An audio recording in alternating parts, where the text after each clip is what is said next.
The government has declared a climate emergency, that's cool, but it's lip service when you follow it up with a target of 2050. And it's an ecological crisis as well. We have to look at biodiversity loss just as strongly. Our second demand is 2025 as a target date. Focus the minds. None of this kicking it into the long grass.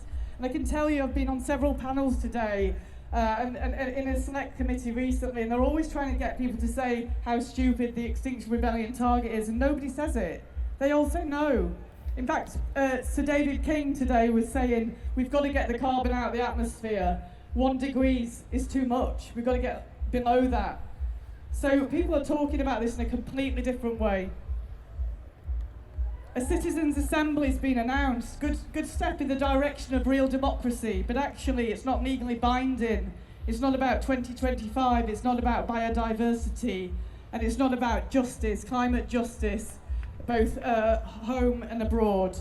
It needs to include departments like DEFRA, because the farmers actually going to have a lot to do with this, with sorting out this issue.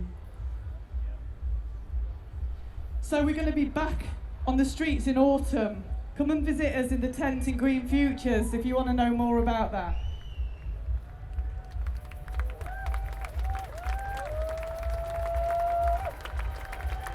I'm just loving the Red Rebels. We're getting some Red Rebels together in Stroud, by the way.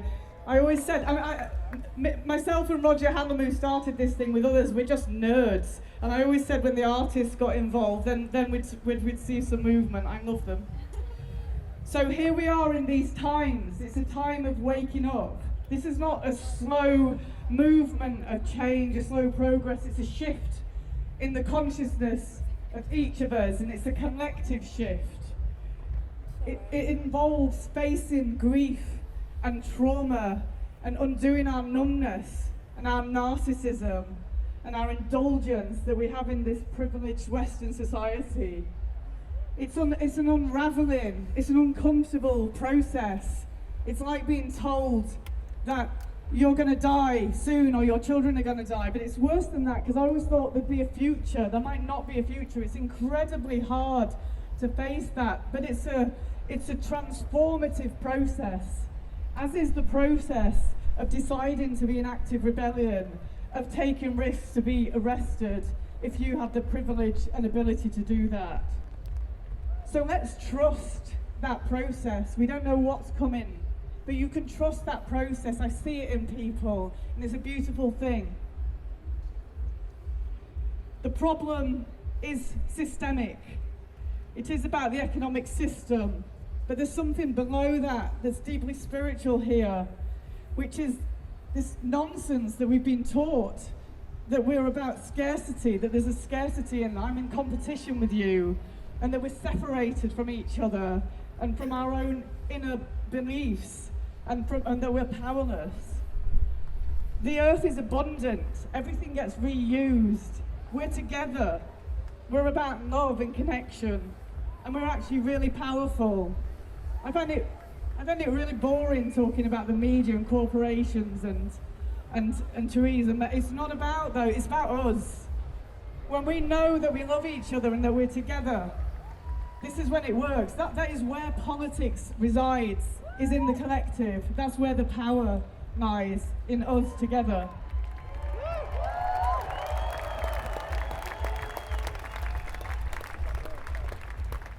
So I sort of invite you to go on your own personal hero's journey at this time. I tell you, it's far more fun than all the other things that are on offer. Is to get yourself in good shape and decide you're going to make a difference. And really in these countries we have great privilege. I do know obviously about the systemic racism in the police, but when you compare that to what might happen here to 47 deaths a month in other countries of environmental activists, we have a job to do here. It's time for us to take action and notice that we have great power.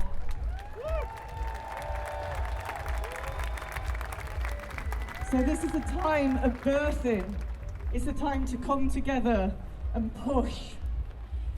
And I just want to ask us, what are we made of? We've seen something of what we're made of. What are we really made of? How far can we go?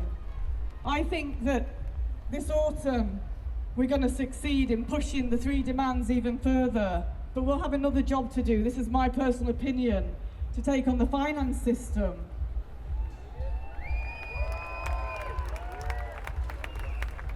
Because it's absolutely insane, and it's based on the scarcity, separation and powerlessness thinking. We're facing a time of choice between less democracy, the direction of fascism, the direction of hatred, the direction of war, or more democracy, people's assemblies, citizens' assemblies, realising that we can do this for ourselves.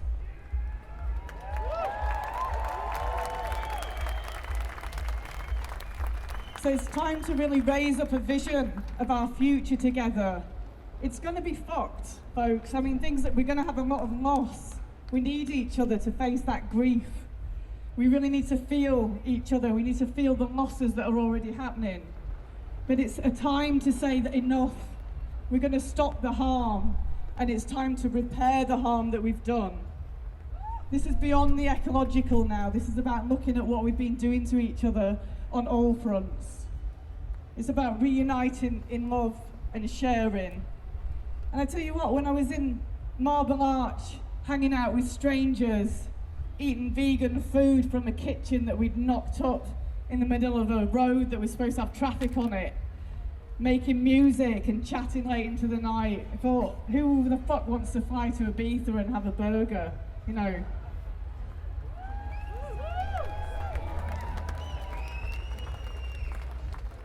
So part of what we're doing is a sort of form of Gandhian, non-violent approach, the direct action, the being on the streets, all peaceful, all above ground.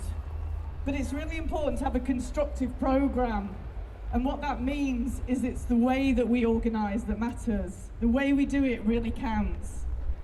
And in that means that we've got to think about how we organise, how we build what we call our self-organising system. It's actually a fractal, something that we're working out together. How do we deal with conflict? How do we bring in diversity? How do we work on anti-oppression? How do we decolonise? None of it's going to be simple, because what we're doing is trying to build a real democracy from a fucked up democracy. You can't actually do that in a democratic way. You have to take steps in that direction. And in that way, how we do the rebellion is prefigurative of the new society. So let's take our time to build this regenerative culture that we need, to chill out, to fall in love with each other, to be together, and do this in a really beautiful way.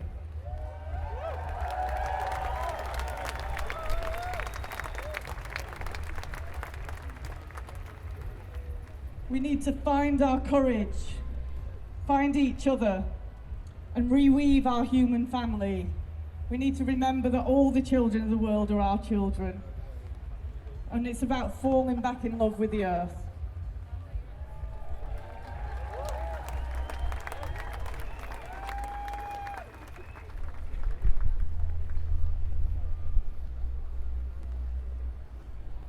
So, I just thought we should do a bit of rebelling. Do you know the whole mic check business? So, when I say extinction, what do you guys say? Rebellion! Extinction! Rebellion! Extinction! Rebellion! So, we're just going to declare ourselves in rebellion again, folks. Some of you may not have done that already. Feel free to join us. It's a shift. This is an initiatory process. It's unhooking ourselves from the system that we've all been part of. I'm going to read something, and then in a minute you can join in. So the ecological crises that are impacting upon this nation, and indeed this planet and its wildlife, can no longer be ignored, denied, nor go unanswered by any beings of sound, rational thought, ethical conscience, moral concern, or spiritual belief. In accordance with these values, the virtues of truth, and the weight of scientific evidence, we declare it our duty to act on behalf of the security and well-being of our children all across the world, our communities, and the future of the planet itself. So this is the repeating bit, if you want to join me. We, in alignment with our conscience,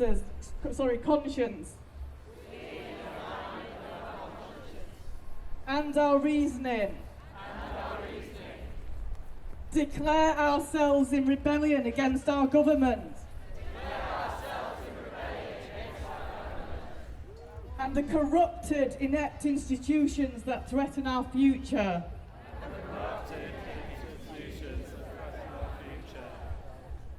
When government and the law fail to provide any assurance of adequate protection,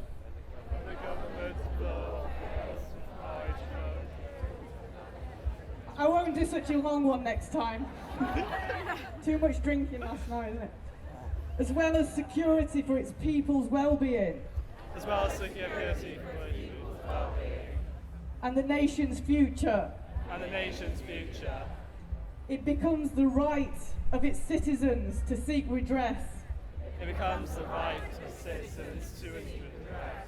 In order to restore dutiful democracy. In order to restore dutiful democracy. And to secure the solutions needed to avert catastrophe. And protect the future. And protect the future. It becomes not only our rights, it becomes not only our rights, it becomes our sacred duty to rebel. It becomes our sacred duty to rebel. We hereby declare the bonds of the social contract to be null and void, which the government has rendered invalid by its continual failure to act appropriately. We call upon every principled and peaceful citizen to rise with us.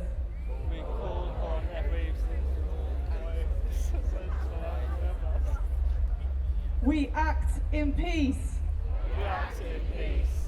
With ferocious love of these lands.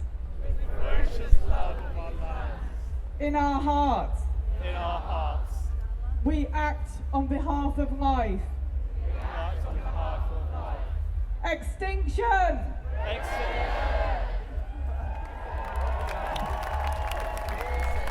Gail Bradbrook! Please make a lot of noise!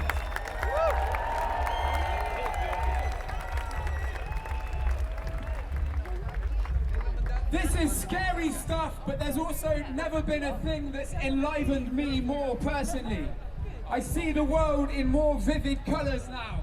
Now I see that there could be an end to it, and I appreciate it so much more.